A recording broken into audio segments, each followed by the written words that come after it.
Why are there still spells that require saving throws in Dungeons & Dragons? I'm Heath, and I think they need to go. Nothing makes anomalies like this stand out like teaching someone to play D&D for the first time, as I was doing with my 11-year-old nephew over the weekend. He was playing a dwarven cleric, and he had the following spells that he used quite a bit. 1. Guiding Bolt. Make a ranged attack spell against the target. On a hit, the target takes 4d6 radiant damage. 2. Inflict Wounds. Make a melee spell attack against a creature you can see. On a hit, the target takes 3d10 necrotic damage.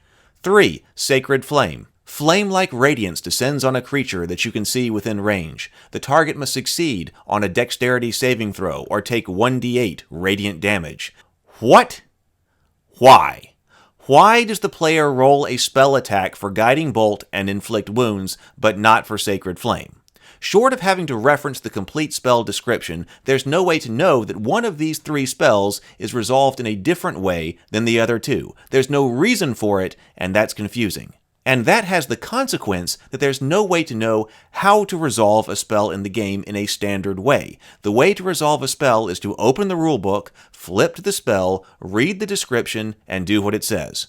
Or remember it. Or take notes about the spell on a sheet of paper. Or get spell cards, and while I was playing with my nephew, I did wish that I had a box of spell cards. These spells needed to be referenced a lot, and it would have been handy to just hand him some cards that had his spells on them. That certainly would have made things go quicker, but just having a standard way to resolve the spells anyway would have made it go even faster. But this is all because spellcasting is not intuitive. And this is one of the reasons that the games get slowed down, because people have to go back and back and back to the book to reference how to resolve spells. The old hands at the game know that to resolve a spell, you just have to open up the PHB, read the description, and do what it says. But that's just an admission that there isn't a way that you can just learn how to cast spells. When someone was writing the Sacred Flame spell, they may have had the idea that the caster was praying to bring down fire from heaven, and so this spell is less about the caster's personal ability to hit a target by spell throwing, because the god is going to take care of all of that, and more about the target's ability to resist the god's power. But that still doesn't make sense because it's not a wisdom saving throw the target is using to resist the spell. It's a dex saving throw, which seems to imply the target is physically jumping and dodging around. That sounds to me a lot like someone trying to hit someone with a spell. But the in-universe justification for the spell using a saving throw is only speculation in retrospect, and that isn't a great way to have gone about this. If there's a reason why some spells need to have spell attack rolls made, and why other spells need to have the target resist the spell through a saving throw, there needs to be an immediately obvious reason that makes sense to everyone and can be remembered at the table. But my recommendation would just be to abandon that distinction completely and just use spell attack rolls. All 3 of those spells are trying to damage the target. They're attack spells, so the player should make a spell attack roll and roll damage if it hits. Plus, that's just more fun, and so it makes more sense from that perspective. The player is the one casting the spell, so insofar this is a game where rolling dice is a thing, and something that many people consider fun, then if the player is casting the spell, the player should roll the dice. It was far less cool for my nephew to cast the spell, and then for me, the DM, to have the orc roll a dex save from behind the screen, and then maybe I'll tell him that the spell didn't have any effect anyway. At least in the case of Sacred Flame, it's a cantrip, and so if the spell missed, he could cast it again on another turn without losing a spell slot. It's especially rough when you're casting a spell with a saving throw from a spell slot, and the DM tells you it missed, and your valuable spell slot is gone. At least when you cast a spell from a spell slot and miss with an attack roll, you, as the caster, rolled the dice. That way, when you miss, it at least feels like you did something wrong when casting the spell, and so missing was on you. You took an action, you cast a spell, and you missed. It wasn't that you took an action, you cast a spell, and then something resisted. And I think distinctions like that matter in a game.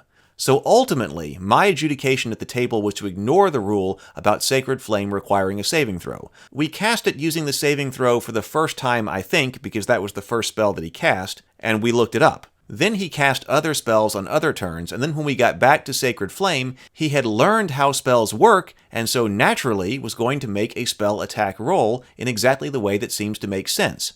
I had even forgotten about that spell being the one that requires a saving throw as the DM.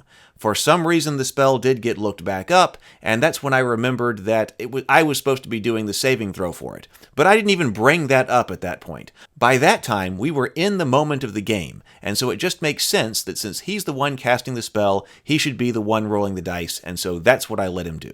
But I was wondering if there was something that I missed. I was making those calls in the middle of the game, and so it's completely possible there's something there that I didn't notice. So I wanted to return to this after the game was over and he had left, and then review the facts on the ground. So the facts are as follows. The casting cleric has a spell attack modifier of +5. The casting cleric has a spell save DC of 13. The orc is wearing hide armor and with his dex bonus has an armor class of 13. There are no saving throw notes for the orc, and so it uses its dexterity modifier of +1 for dex saving throws. If the cleric casts a spell that requires a spell attack roll with the spell attack modifier of +5, the cleric will hit the AC 13 orc on the roll of an 8 or above. That's 65% of the time. 65% of the time, the spell will connect and deal damage. 35% of the time, it will not. If the cleric casts a spell that requires the orc to make a dexterity saving throw, the orc with a +1 dex will pass the cleric's spell save DC of 13 on the roll of a 12 or better. The orc will pass the check 45% of the time. The orc passing the check means the spell does not do damage. That means 55% of the time the orc will fail the check and the spell will do damage. We're going to return to that in a moment, but first we're going to address the fact that from what I can tell, there are two mechanical effects that having a monster roll a save for a spell rather than the cleric rolling the spell attack happen to have. First, it means the spell will never be able to score a critical hit. To score a critical hit, one has to roll a natural 20 on an attack roll. Spells that call for saves instead of attack rolls skip the attack roll step, thus they can't roll a critical. I'm not sure what the justification is for not allowing some spells to roll a critical hit. There isn't one that I can think of. Some spells can apparently critical, some spells can't, for no apparent reason. And if someone thinks that rolling dice is fun, then surely the most fun part of rolling the dice is rolling a natural 20 and inflicting a critical. So save-based spells not only skip the fun part, rolling dice, but the most fun part, potentially rolling a critical. Second, when you're making a save instead of an attack roll, you don't consider the armor of the creature who's making the save. In the example with the orc, it happens to be that the difference in whether or not the spell inflicts damage on the orc is exactly the difference in the orc's armor. So that is interesting. In the event that you just need to know whether or not some effect touched the target without worrying about whether or not it actually got through armor and inflicted damage, you can use this dexterity saving throw technique. But that does come at the cost of not allowing the player who is casting the spell to potentially get a critical hit. If you wanted to additionally complicate things, you could add the critical back in by saying that if the creature rolling the saving throw rolls a natural 1, then that spell effect is a critical hit. But I think that's too complicated. In my game design thinking today, I would not go that route. I'm advocating a simplification of spellcasting here by standardizing the process of spellcasting, not trying to come up with something additional to remember. And regardless, I think there are more elegant ways to handle touch attacks anyway. If you're using a system where armor is damage reduction, for instance, then it's easy to adjudicate when an attack touches a foe. The attack touched the foe if it hits, even if it does 0 damage, even if it doesn't get through armor. Then what you do on the spell lists is tag those spells touch attacks, which is, by the way, different from a range of touch. But you would know then if you were able to successfully roll a hit on your spell attack roll. Don't worry about armor, it just has whatever effect the spell happens to have, which could be teleporting them or putting them to sleep, or it could be inflicting damage that just happens to ignore all armor. So, which of the cleric's ways of casting a spell is better? The cleric rolling a spell attack roll or the orc rolling a save? Well, I don't really know. We would have to look at a lot more math, I suppose. I do know that some people will want to be able to at least potentially roll the critical hit, and so they will prefer that.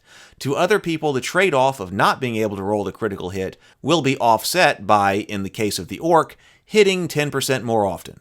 But, in this case, that doesn't correlate to 10% more damage done to the orc, since 5% of the time on the attack roll, the player would roll a critical hit and double the dice of damage. So there's something like 5% extra damage that one might expect to do over time to the orc if the spell uses a dex save rather than if it were using an attack roll. That's something like a +1 on a d20. Is that +1 worth the extra complication that all of this has added, and having to look up spells and everything else, as well as the removal of the fun element, the player rolling the dice? I don't think so, and really to me, it starts to sound like two ways of basically doing the same thing. If, however, you are going to include spells with saves, then it seems like you should have those saves be something other than dexterity, unless you are deliberately trying to model some kind of situation where armor doesn't matter and you're just trying to figure out whether the spell made contact with a foe. But I wouldn't do that through this mechanic anyway.